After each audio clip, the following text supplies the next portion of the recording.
The channel Madison Clydesdale, run by a young woman drawn to solitude and wild places, shared what begins as a simple solo camping video. But as the night unfolds, the sense of safety slowly erodes. Deep in the mountains of British Columbia, she removes every familiar layer of protection. No tent, no sleeping bag. We're going very minimal, except I did bring the battery-powered chainsaw to save me some time. Chainsaw, extra battery, measuring tape, safety glasses, gloves. Food, we kept it very simple besides dog food. I've got a jacket for warmth and a jacket for wind and rain. GoPro, trail cam, headlight, notebook. That's pretty much it. I'm going to put my food in a bear bag and keep this away from my tent for now because there are active bears in the area.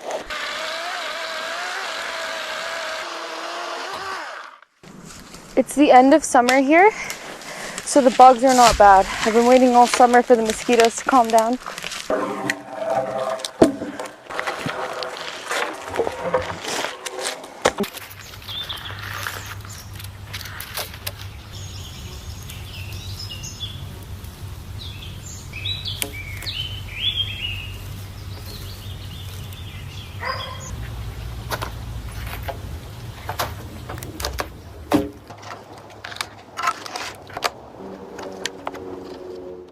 Only a makeshift shelter, assembled in an area where predators are known to move after dark. From the very beginning, the tension doesn't come from something happening. It comes from the awareness of how exposed she truly is. My tarp is not very big.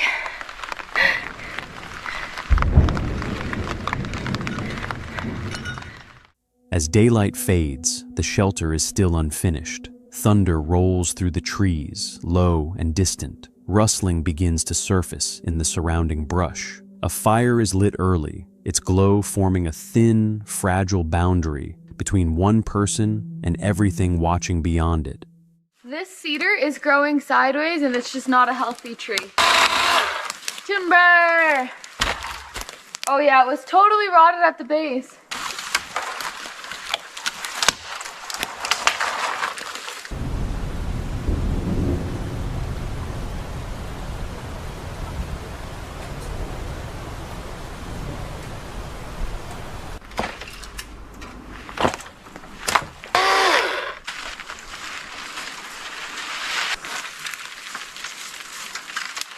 This is what I could get finished in a day. I think it's pretty good. It's definitely going to keep us dry. When night finally settles in, the forest begins to speak. Movement shifts through the undergrowth. Calls echo somewhere beyond the tree line. Dry branches snap under unseen weight. Knowing that bears have been spotted near the water, she hangs her food high, creating space, but not certainty. There's an owl over there. I love owls. I can hear it. Whoo, whoo, whoo, whoo. There's barred owls. I saw them also by the water source. Late August, apparently owls are more active. Hope you guys can hear that. Every sound leads back to the same question. What is closer than it should be? All right, well, we are cozy for the night. It's super warm. I don't even need my puffy, but I'm going to keep it on. There's no bugs. I'm so happy that it feels like fall camping. Good morning to you too, buddy. Good morning. By morning, there are no signs of an attack, no torn gear, no tracks leading in. But what remains isn't relief. It's the understanding that nothing kept her safe that night, except the fact that the forest chose to leave her alone.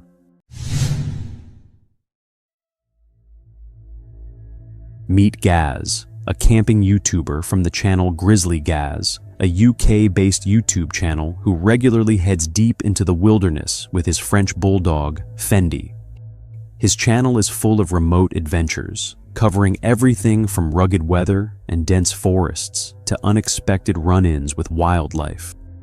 But during a trip through the woods of the UK in April of 2023, Gaz came across something that had nothing to do with animals. The evening started out like any other. He filmed himself setting up camp, getting the tent pitched, and splitting wood for the night. As the light faded through the trees, he got the fire going and started cooking a steak dinner, while Fendi settled in beside him. Everything was calm. Then, out of the dark, a man appeared, dressed in jeans and a coat, asking Gaz for food and something to drink. Right, we've got steaks on go now. Bit of ribeye, pot boiling for some mash, and I've got a visitor. Creeped up behind me asking me if I had a light. I shit me pants. This is Martin anyway. I don't know him, but he's stopping for a steak. Just some random creep wandering about. You went round here in a poncho a couple of months ago, were you? I don't think I was. On the surface, the encounter seemed relatively harmless, but something about the man's behavior put Gaz on edge from the start. His words ran together, his thoughts jumped around without landing anywhere, and he was unsteady on his feet, clearly not fully in control of himself. As the video continues, Gaz describes how the two of them sat by the fire, while the man, Martin, opened up in fragments. He was homeless. Drugs had taken a serious toll on his life. He had been moving through the woods on his own. Then Gaz gets to what he described as the strangest part of the whole encounter. Turned round to cut some firewood up. So I cut a couple of logs up. And when I turned back round, he'd gone. So scanned about and he was just walking off. And I just found that really fucking strange. No thank you, no goodbye, no sound of footsteps walking away. Martin was simply gone. No trace of him leaving at all. The meeting had ended without any direct confrontation, but Gaz couldn't shake it. He kept turning over the same question. Had Martin actually left? Or was he still out there somewhere in the dark, possibly planning to come back later, and possibly not alone? Gaz was by himself in those woods with a full setup of expensive gear and camera equipment. That thought was enough. He packed everything up and cut the trip short. Before heading out, he mounted a trail camera at the site to see whether Martin came back. I'm on my way back to the camp to collect my trail camera and see if that random smackhead came back during the night. The next morning, the most disturbing part wasn't anything the camera had recorded. It was the fact that the camera itself was gone. Trail camera's gone. That's where it was, on this tree. So my gut instincts were right, weren't they, to leave. Gaz had assumed the worst of the night was behind him the moment Martin disappeared into the dark. The missing trail camera suggested otherwise. The following footage was uploaded to the YouTube channel Paul So Hard in October of 2025. In the video, Paul and a friend set out on what was meant to be a routine off-road ride, traveling deep into a green belt area on their dirt bikes. Their goal was simple on paper: locate a hidden route into an abandoned racetrack and quietly ride a lap, all without crossing onto private property. To do that, they avoided official entrances entirely, choosing instead to force their way through dense woods, overgrown trails, and unforgiving terrain. As they pushed deeper into the forest, the ground turned against them. Soft sand swallowed their tires, repeatedly bogging the bikes down. More than once they were forced to dismount, dragging and shoving the machines uphill by hand. Despite the exhaustion, they pressed on. Maps were checked constantly. Every faint break in the trees was examined. Every possible opening followed. Eventually, the trees gave way to train tracks. Carefully, they rode across the rails and began descending a steep slope on the other side. The drop was narrow and unstable, demanding full focus. At the bottom of that descent, Paul suddenly stopped. Ahead of him, something lay on the ground. At first glance, it looked ordinary, just another object half buried among rocks and debris. But as he stared longer, the shape became unmistakable. This was no branch, no stone. It was a human skull. Oh, no front, no rear brake is scary. Front tire locked up. Oh my god, that's all the brake we have. Good thing she was in gear. Bro, there's a human skull. No. Yeah, I think so. No, bro, come down here. No way, that looks like a human skull, guys. This is not what I wanted to find. Bro, that's how fast I came. Bro, look at that. Is that not a human skull? Check her out. I've been watching the Dahmer doc and like, On edge. bro, that's human. Oh, that is. Like that's dead. Those are teeth. Did we call the cops? I don't know about that one. Like that is a human skull. That is a skull. I don't think I've ever seen one before. Bro, that's teeth and everything. Like That's the weapon. that's kind of scary. Yeah, no, that's super scary. Should we take a photo at least? Yeah. Like I think we gotta go to the authorities on this one.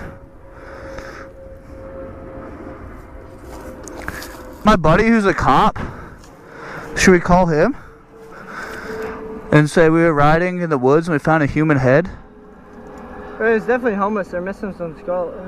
Some teeth, I've yeah. never seen a human skull outside of a... But where's the rest of the body? It's just a skull, like if somebody just dumped the skull here. Yeah, so it can't be that bad. Unless some sort of animal got to him. Yeah. So this is our plan of action? I don't know if I want to keep, like, I think we need to call the cops. Well, call them if you want, but... You don't want to be a part? No, I'll sit here all day long. I don't give a shit. Let me call my friend who's a cop. So I guess my friend said to call 911. That's not what I was trying to do today. That is wild, guys. We just found cut this part out. This part? Yeah. I'll leave this part in. I feel like this is good. We're not doing anything wrong. No, nothing at all. Just don't hit it, right? Yeah. After realizing what they had found, the tone of the trip changed instantly. The pair contacted the police and reported the discovery. They were instructed to meet officers at the nearest accessible entrance and guide them back to the location. Because the remains were deep in a remote area, Paul and his friend rode back toward a clearer access point, slid beneath a barbed wire fence, and waited at the designated meeting spot. When the patrol car arrived, they carefully explained everything they had seen. Together, they followed the officer back toward the property line, where a homeowner opened a gate to allow access. On foot, Paul guided the officer through the fence and along the narrow path back to the skull. Once there, they showed where they had approached from and made it clear they had avoided disturbing anything. The officer began searching the immediate area. That's when the situation grew even darker. Hidden beneath nearby bushes, more bones were found. I didn't see any other body parts. Oh, I do. Where? Something right through there. That's got Oh. a piece of bone. Yeah. There's the rest of his backbone right there. Yeah. It's washed out. Over here. Yeah. Yeah, if you look. I guess was All the way up. See right there to your left, and then right there behind that. Oh, there's another one, yeah. a shoe. Holy shit. Oh, there's a bunch in there. Holy cow.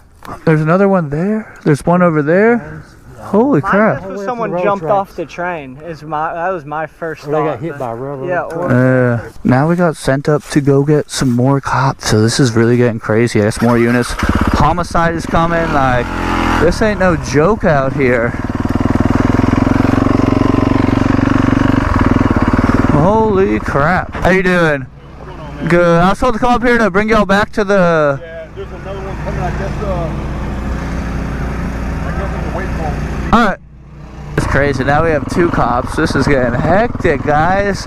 Bringing all units. What on earth is happening?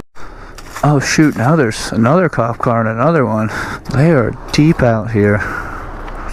How's it going? For you though, bud, I don't know where back here in this green belt they'd be shooting. Yeah, no, I saw bullet holes up there. Yeah, normally we'd in and out of here, but y'all find anything else? we really haven't been stepping around it. Just keeping it as clean as possible. He was wondering if you could get your phone number. Yeah. I'm scared there's bones in that shoe. Yeah, I didn't even think about it till y'all said something. How often do y'all get calls for this type of stuff, or? This is my first in 7 years No way. for remains like this, yeah. That's crazy. Usually we find decomps, but Yeah. first in 20 years. No way. Well, thank y'all for y'all's service. Blue and white? Yeah. My best guess is he probably fell, cracked, died, and then the floods came through and washed. Gotcha. Because it's been picked some clean point by it was. buzzards, and I mean, I'm not surprised with your audience over there. Oh, yeah. Killing fields, when we used to drop deer off in our ranch, 3 days, they pick them clean. Wow. So I would not be surprised about that. Wow. The discovery expanded quickly. Scattered near the skull were additional remains, parts of the spine, vertebrae, and other bone fragments. Nearby, a shoe was located, containing what appeared to be more bones. At that point, the officer immediately called for additional units and the homicide division. As patrol cars and detectives arrived, the area was secured. Paul and his friend stayed back as instructed, careful not to step into the scene. During brief conversations, officers thanked them for reporting the discovery and collected their contact information in case further details were needed. The group discussed how rare a call like this was. Investigators shared their initial thoughts. They believed the individual may have fallen or been struck near the tracks. And over time, flooding and wildlife had scattered the remains into the surrounding creek area. With that, Paul and his friend left the scene, riding away and leaving the investigation in the hands of law enforcement. About a week later, Paul received a call. Tell you what actually happened to the person, because it's not what you would think at all. It's actually really sad. So the person had dementia, and I guess they went out there, got lost, didn't know where they were, and just died right there. So that's very sad, but at least we're hopefully able to bring some closure to the family, and they can put them to rest, not in a field next to a train tracks, but give him an actual burial or cremation or whatever he wanted. So that's kind of cool that we were able to, from us being idiots riding our dirt bikes, able to bring a family closure, because I'm sure they love that person. So kind of cool, but also very sad. The truth behind the remains was finally revealed. It was not a murder. It was something quieter and far more heartbreaking. The bones belonged to an elderly man suffering from dementia. He had wandered away from home and never returned. Paul later reflected that by stopping, reporting what they found, and helping officers reach the site, they had unknowingly given a family the answers they had been missing. He ended his video by expressing hope that the man could finally rest in peace, and by offering his deepest condolences to the family left behind. Hoodoo Outdoors is a YouTube channel run by a couple with a shared passion for camping, hiking, hunting, fishing, and getting out into the wild. In January 2025, they took on something new, bushcraft camping, setting out to build a shelter from scratch and spend the night in it, marking a fresh direction for their adventures. Build a bushcraft shelter and camp in it. Here's my wife, Soraya. Okay, so there was a big fire that came through here not too long ago. There's all these dead trees. You can see the scarring on the side. So we got plenty of firewood.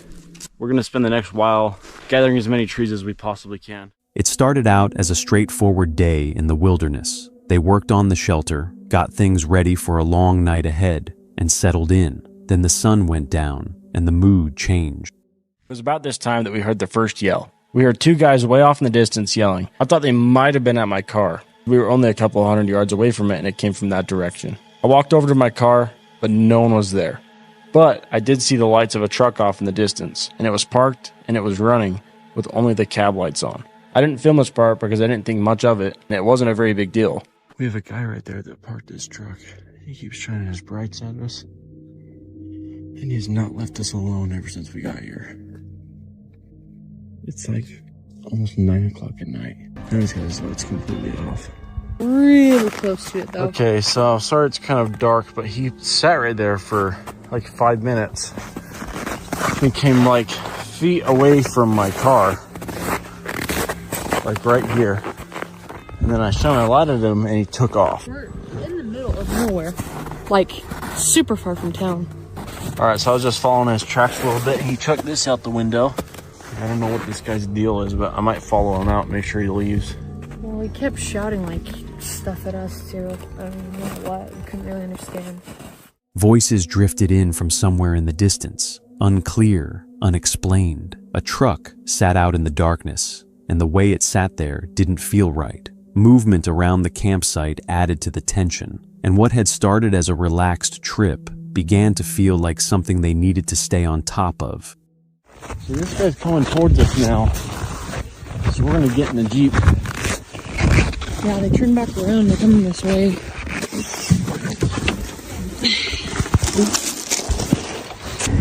They're coming up around us, like on the other side. So Soraya's hearing these guys sneaking up on us now with their lights off. Like, this is not normal. So we're gonna get out of here. We're not going to be filming as much. We're just going to be safe and get out of here.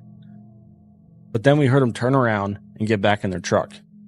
Coming back and forth, turning their lights off. I've spent hundreds of nights outside, and like I'm totally fine camping next to people. Heck, like I lived in a van and was like constantly around people, constantly in campsites and stuff. When people act like that, it's best to just leave. It's just not worth it. Don't know what they're up to. We'll get their rest tomorrow. That way we can get out of here fast.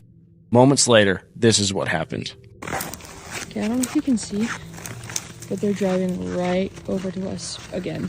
Luckily, Brighton has a pistol, packing our stuff out, and now they're watching us. They can tell us that we're here because our lights are on. Here's our Jeep. Oh, they're coming towards us, Brighton. What? They're coming towards us.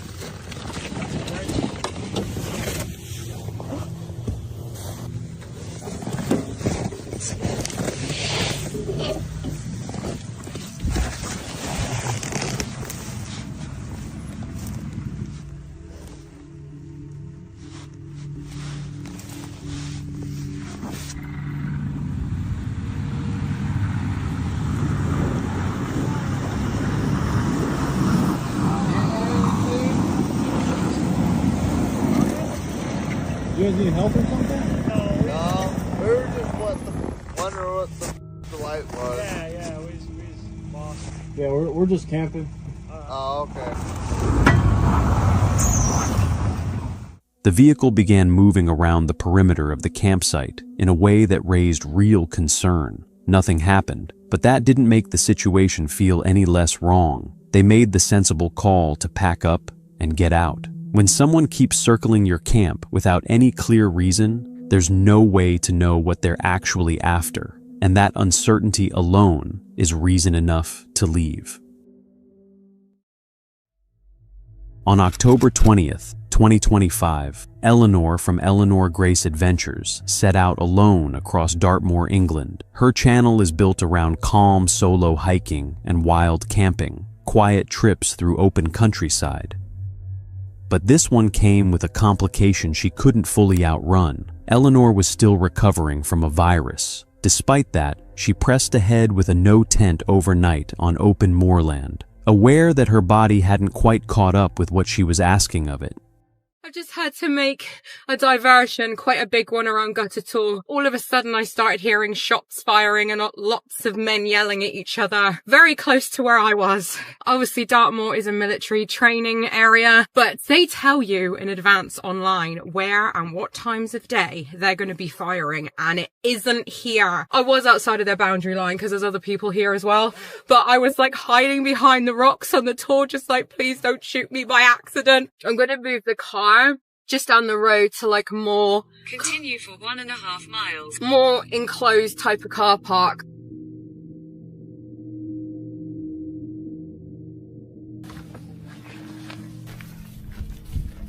Okay, I have no idea where I'm going right now. This is taking it out of me already. I was here a couple of days ago and I tried to climb Sheep's Tor. I failed miserably. I didn't even get like a quarter of the way up. And I've never ever been up to Sheep's Tor before. It's a very steep hike up there. I'm gonna give it another go because the views up there are meant to be spectacular. We're going all the way up there. I'm gonna see if I can get up there and get set up. This is where I gave up last time. Okay, I did that bit, but I need a break for a sec. It's so tight on my chest right now. Come on, we can do this.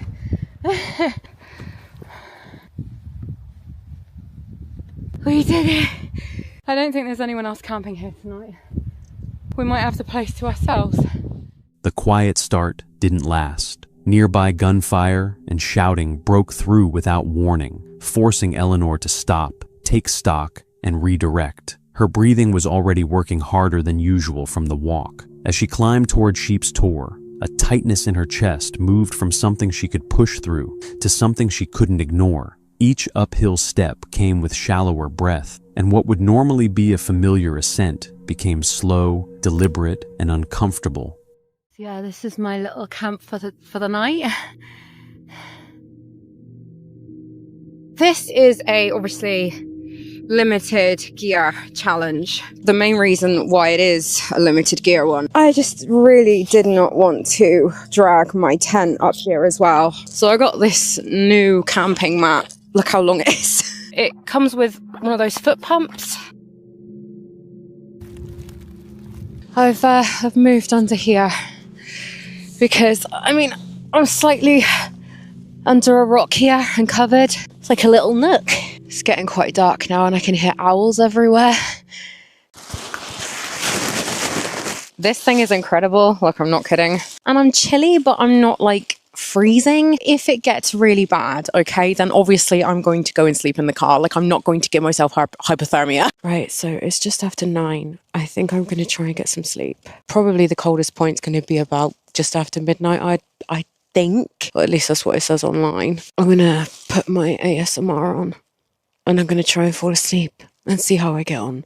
I'm not too cold, you know. Good morning.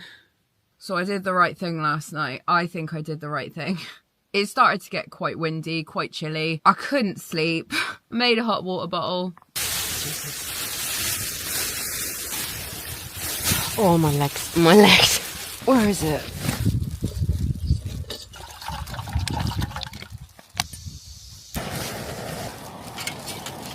It's raining a little bit. And it was like the cold, icy drizzle rain. But my chest was bad. My body was aching like crazy at this point. I was like, look, I can sit here all night and get no sleep, or I can go back to my car and attempt sleep. Okay, this way. And I got under this very warm, thick swimming jacket. So it's like a blanket, basically. At camp, Eleanor settled under a rock overhang with nothing but an emergency blanket. Lying still made the chest pain more pronounced. Cold air and wind pressing in from outside didn't help. By early morning, nothing had eased. The combination of cold, fatigue, and restricted breathing made the decision for her. She packed up, made her way down carefully by headlamp, and went to rest in her car. Viewers watching picked up on the strain long before she made the call to leave. Less focused on the gear, more tuned in to the sound of her breathing. When the body is that clear about its limits, the question of how hard to push back against them doesn't have an easy answer. Sorry to interrupt the video, but if you're enjoying it so far, please consider liking and subscribing to the channel. Your support helps us continue creating these unsettling, real-world encounters. Now, let's get back to the video. Welcome to the Woods UK is a YouTube channel built on a deep love for wild camping and bushcraft. Its creator, Carl, usually shares the quiet comfort of the British woodlands, the calm, the solitude, the sense of peace found far from the world. His videos are typically reflective and grounded in the simple beauty of nature. But on February 26, 2024, that sense of tranquility was shattered. What should have been a routine visit became something far darker. It began as a simple check on a long-term project, a small cabin Carl had spent countless hours building by hand, using broken pallets carried deep into the woods. I'm glad I caught that on video, to be honest with you, and had I not been out hunting with my catapult, I probably wouldn't have come through here. I was just coming through just to check on things. I know there's a lot of deer in these woods. I did have one creepy night back in January, hence why I was building the cabin. There's a lot of strange things that happen in here. I do just believe that's vandalism. How it broke in front of my eyes on camera with no one else there, I don't know. To be honest with you, that doesn't look like a lot of work that's laying on the floor there, but back at the yard, 50, 60 pallets out in the rain, breaking them down with a pallet breaker, denailing them, getting everything cut to size, ready to bring in, because everything's been manually brought in by hand. It's just been on the shoulder and brought in, so... When he arrived, he was met with devastation. The cabin was destroyed, his shelter, his progress, his sanctuary, wrecked without explanation. Shock turned quickly into anger, and then into something colder. Who or what had done this? Looking for answers, Carl retrieved the footage from the 6 trail cameras he had placed around the area, hoping they would reveal the truth. I'm absolutely shattered. I spent most of yesterday night looking through trail cam footage. Cameras 1 to 6 that are out in that woodland have been brought in, and yesterday evening I spent from about 8 o'clock all the way to early hours sifting through, from camera 1 to camera 6, hundreds of files of... After hours of scrolling through hundreds of harmless wildlife clips, he found something that made his blood run cold.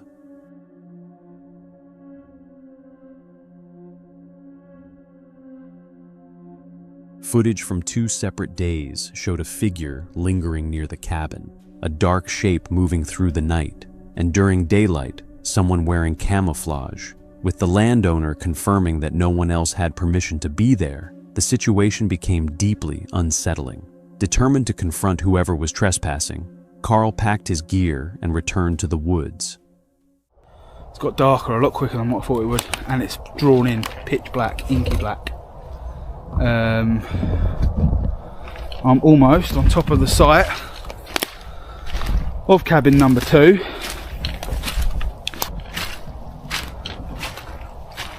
That is where cabin number 2 is, or was, should I say. You should all remember, it should be put together by now. I was proper agitated that someone's done this to that. As dusk settled, agitation pushed him back toward the remains of his cabin. Then, without warning, the silence broke. A sharp, unmistakable sound, wood splitting, as if someone nearby was swinging an axe. I don't know if you can hear it. I didn't see anything, but I could hear like wood splitting, like as in like someone chopping wood, like with an axe or something. Right, okay. I don't think that's got anything to do with poachers, that noise. That's pretty much what happened to me last January. Fear overtook him. He retreated for the night, the sound replaying in his mind, but he refused to be driven away. A few days later, he returned, this time prepared to stay overnight. So I'm basically going to be setting up my OEX tent right here where you see now. I have got a little gadget to set up as well tonight, just so that I can sleep a little bit better. He pitched his tent near the destroyed cabin and took precautions, rigging a perimeter alarm, a tripwire connected to a loud gate alarm, designed to warn him of any intruder. So this is the little gadget I'm going to be using tonight to let me know if there's anyone about after dark.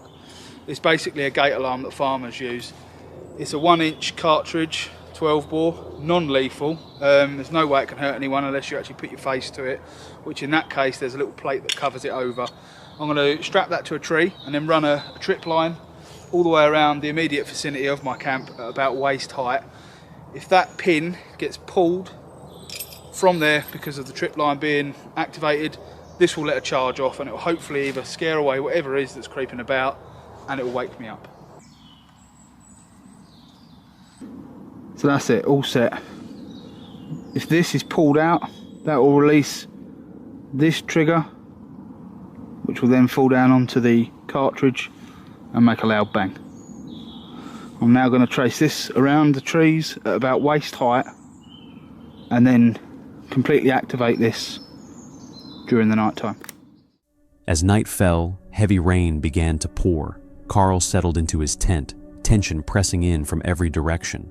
Then, in the dead of night, he was jolted awake, not by the alarm, but by movement, footsteps in the darkness, followed by loud banging sounds from roughly 40 yards away.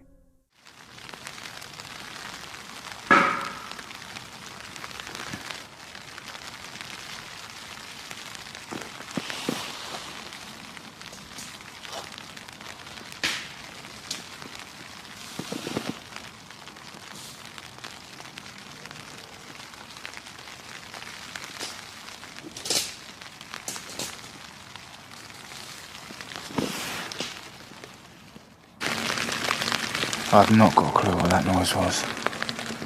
There's about 8 different noises, sound like someone was walking around about 40 yards away. I had no bang off of the alarm, but definitely a banging in the woods. Inside his tent, Carl listened. The tripwire remained silent. Whatever was out there wasn't crossing his defenses. It was staying just beyond them, watching, circling. Was it the same figure captured on the trail cameras? The truth behind who destroyed the cabin and who still lurks in those woods remains unknown. And while Carl's courage is undeniable, his experience is a chilling reminder that when you step into the wilderness, you can never be certain what else has already claimed it.